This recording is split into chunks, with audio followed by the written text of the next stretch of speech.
Hi, my name is Oracle Laura. Welcome to another episode of Oracle Laura TV. Today I would like to discuss love, and the reason why is because so many of us are seeking love and many of us are having troubles finding what we call real love. So you might feel that you're in a relationship often where you feel like they love you and then you find out they didn't really love you as much as you had hoped, or you don't really get the feeling that they're loving you in the right way or for the right reasons. Most commonly is that they're there for the wrong reasons. Other times you might have trouble finding love because people in the world that you're coming across are using people, or they're abusive, or you end up in a toxic relationship. So I'd like to explain how some of us end up in those situations and tips on ways for you to find someone who really does love you, who does treat you well. Because we all deserve that. We all deserve real, true, sincere love from other people. So now one of the things that I find is that we're seeking a soulmate, and we're not understanding the difference between a partner in life and a soulmate and a twin flame. So a twin flame is someone who is similar to you. So they're going to be almost like your best friend. You share so much in common, but they're not the same thing as a soulmate. A soulmate is a person who is compatible with you in this lifetime for your soul. So those are the difference between a twin flame and a soulmate. And the other one is a life partner. So they might not necessarily be your soulmate or your twin flame, but they're a person who you're meant to spend possibly, hopefully, the rest of your life with. Now, keep in mind on that note that not everyone we come across we're meant to be with forever to the end of our life. They might just be a transition person. We're to learn from them, or they're to learn from us, or both. And they might be coming across our path for a certain time period. So of course we all hope to find that one person we're going to spend the rest of our life with, who's truly going to love us and we're going to get along so well, and it's not going to be a toxic relationship. And we're finding it really difficult sometimes. So I'd like to give you some advice on how that happens. Now, the first thing that I'd like to do is go back into your childhood, because everything we experience in our adulthood is a part of our childhood.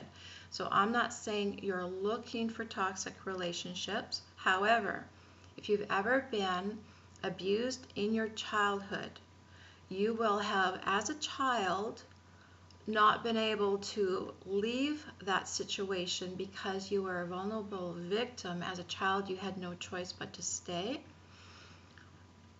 and you had to endure and suffer some form of abuse. But when you grow up into adulthood, you might not purposely be seeking out an abusive person. However, you might be attracting those types of people because you are not necessarily weak, but you are a caring, giving, and sweet person. And you might find people will actually say that to you, that you might be, oh, you're so kind, oh, you're so loving, oh, you're always giving, and you're so sweet. And that is a red flag, because not everyone who's using those words might be after you for ulterior motives. However, there are people out there who are looking for vulnerable people to use as a victim. So whether it's using you for intimacy, whether it's using you for money, or to look after them as a caregiver, you feel like you're babysitting this adult person, these people are drawn to people who are what we call caregivers. So as a child, you may have been having to care for someone, or you might have been just abused and you're now vulnerable, and your inner child still needs healing, and you need to become confident and strong. And in the meantime, in this transitional period, you will be drawing people to you who are purposely looking for a victim like you. So you might not be going into that willingly, but you're not seeing the red flags of what their intentions are. And you might feel, well, I'm used to abuse and I'm used to being strong, and they may convince you that you're strong so you shouldn't leave them because they're needing you, because they want to use you. And so you feel, well, I can endure this because I endured this before. That is not what you have to do now as an adult. You now have choice. And choice is a very important word. You now have a choice and deserve to be happy. And you need to be with people who are loving and kind like yourself. So they're not there to use you. They're not wanting you for ulterior motives, to use you to fix their life or to use you for financial reasons, to look after them. You deserve someone who is like yourself, kind, loving, and giving. So you two are together only for the purpose of loving the other one, being supportive and caring, but not using them. You're both giving at the same time, and you're both sharing and looking after each other and being supportive and comforting. And that is it. You are not there to use each other. You are only there because you love them. And they must love you in return. So it's a mutual partnership.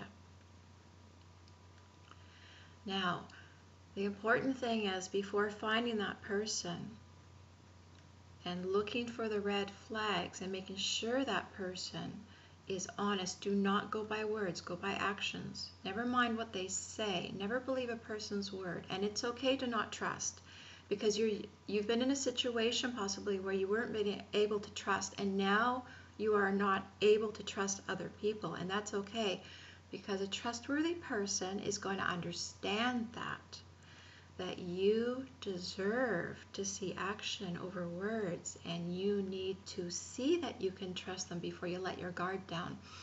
So that is okay, because like I said, a trustworthy person will understand the need for that.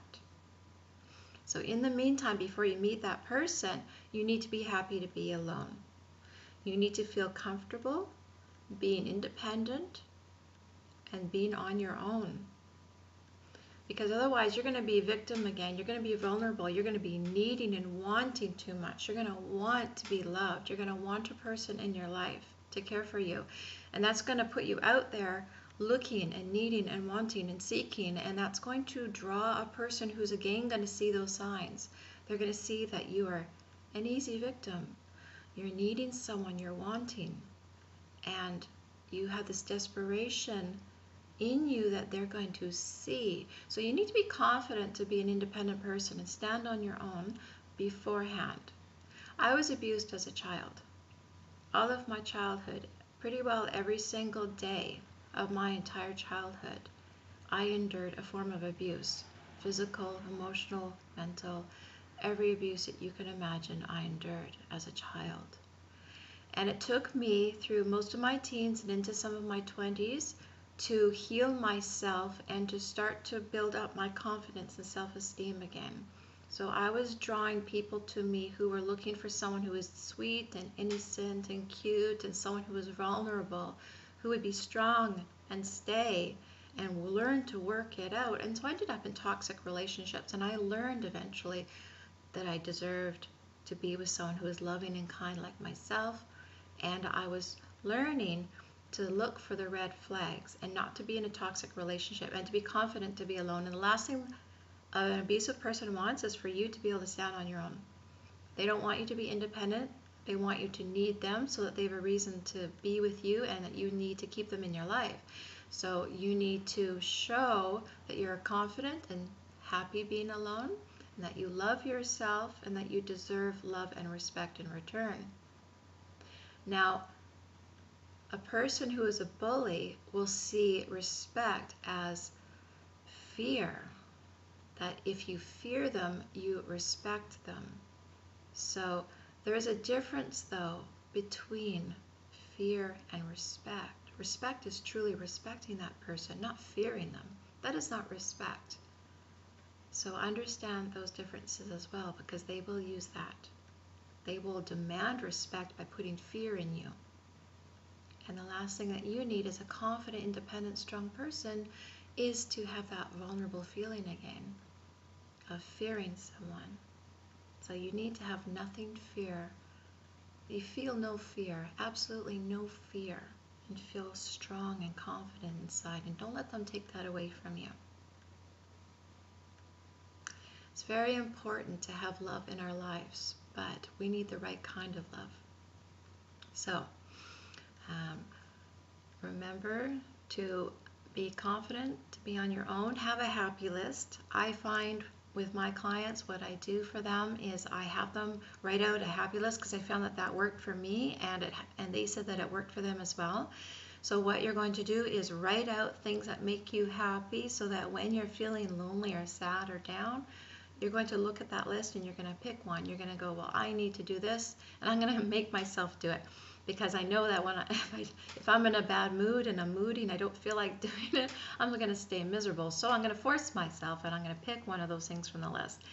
And I'm going to do something that makes me laugh, makes me smile, makes me feel happy, whether it's music, dancing, seeing a happy movie, cooking your favorite foods, calling up a friend that makes you feel good, and talking with a good friend of yours.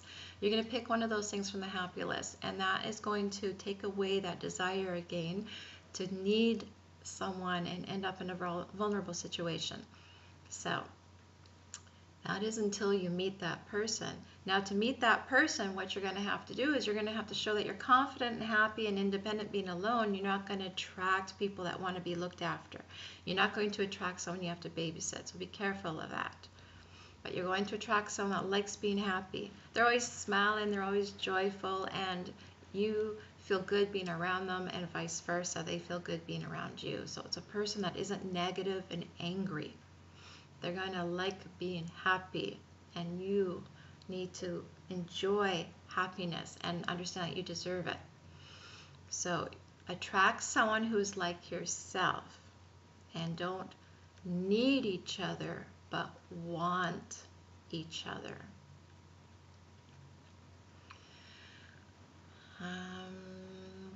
The other thing that I want you to remember is when you find that person, this is very important, do not jump in fast. Take your time, get to know them slowly, and if they're a good person, they'll understand the need for that, and they might want that as well. They might have been hurt also. So you're going to date for at least 2 years. 2. You're going to date for 2 years before considering living together. When you live together, you again are going to live together for 2 years more before you consider any talk of marriage, because marriage changes people. All of a sudden it's more obligations. You have to do this, you have to do that. None of that. You are together as a team, and no one's putting obligation on the other person. You're able to look after yourselves. Independence. Okay. So when you're living together, live together for 2 years and see how they react with that. See if it changes them. So when you're together, living together, and they start talking about marriage, tell them you want to wait. If they have a problem with that, there's a warning sign right there. When you're living together for those 2 years and there starts to be talk about marriage, that's okay if you want to start talking about it, and you can get engaged. But stay engaged for at least another year before you're going to go into that marriage. So living together for 2 years, maybe engagement for 1 year, and then marriage. Marry for 2 years before considering having children if you want children together, and make sure you have that talk before you consider the engagement. Make sure you agree on where you want to live, how you want to live, what kind of home you want, what kind of work you guys are going to do, and your children's situation, whether you want children, how many children, where you want to live in the country, whether you want to live in another country. These are things you need to discuss beforehand, not afterwards. So that's what the living together is for, to get to know each other in that way. And then marry for 2 years before having children, because you need to enjoy that person in a marriage situation before having kids. Because when you have children, it too will change not just your world of living together, but it might change the character of that person. It might bring out things in them that you did not see before. So 2 years together of marriage before the children. Now, I wish you all the joy in the world, and I hope that you find this person that you so deserve. If you're in a toxic relationship, you can consult with me on it for advice if you like. I can be contacted many different ways. Subscribe to my YouTube channel so that you can see my latest episodes of Oracle Laura TV and any other videos that I put up as well. You might like my other video on YouTube titled Soulmates. You can also find me on Facebook. You can like my Oracle Laura Facebook page. That's where I post all my dreams before they come true. All my dreams always come true. I'm a psychic and a medium, so everything that I see comes true. So I post it on there first. You can also friend me on my personal page, Laura King. Follow me on Twitter and on Instagram. You can find me on LinkedIn as well and connect with me there. And you can find me on oraclelaura.com. Thank you very much for watching, and please take a look at my other videos and watch for my next new video. Thank you very much.